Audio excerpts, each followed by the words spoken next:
बे फ्रान्सटागुरि थुरबारिनि सासे स्थानीय बासिन्दा आं बे दिनै बे बिथांमोना आंनाव आंनिसिम नुजाफैदों मोनसे थांखि लानानै बे थांखियानो जादों एसे आं बेमाराव गोग्लैनानै दं नालाय बेफोरनो एसे हुंखा सोंनो एबा आंखौ खबर लानो बिथांमोना आंनिसिम नुजाफैदों बे बेलायाव आं बेखौनो गोजोनदों दि आं जे बेमाराव गोग्लैनानै दङ दिनै मेगन नुनो मोनाखै आं मेगना नुनो मोनो नाथाय आंनि मेगननि बेमाराव गोग्लैनानै दं आं माखासे आरो बेजों लोगोसे गोबां दङ सुगार बिनिफ्राय नैबे नार्भनि बिराद प्रब्लेम जानानै दङ बेफोराव आङो गसंथिनो हायाखै मोजाङै सासे समाजनि सुबुं हिसाबै आङो दिनै समाजनि जेबो फाव ओंखारनो हायाखिसै आग्ला ओंखारोमोन एफा एनै आंनि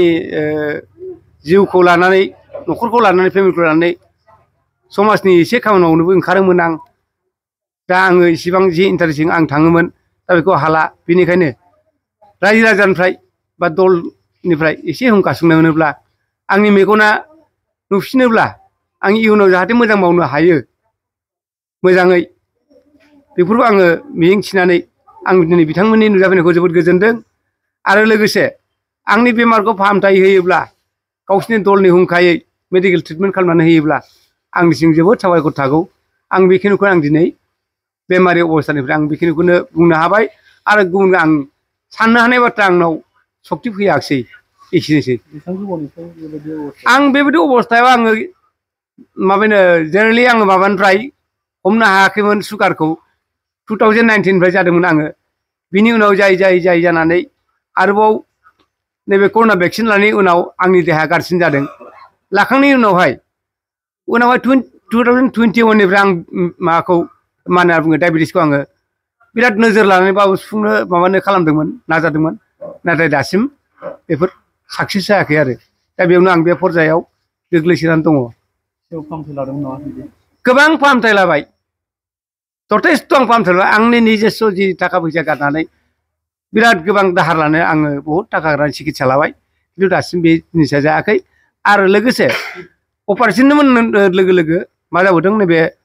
मा होनो आंनि नैबे गलब्लाडार स्टन अपारेसन लोगो लोगो मा जाबावदों डायबेटिसआ आंखौ एटाक खालामफिनदों जायनि खारनाव आं दा मेगना नुनो मोनै जालांसिनदों जालमा खोबलांसिनदों दा आङो उखुन्दै नुयो गुबुन राहा बेबस्था गैथ'वा बिनि थाखायनो आंनिसिम नुजाथिफैनायनि थाखाय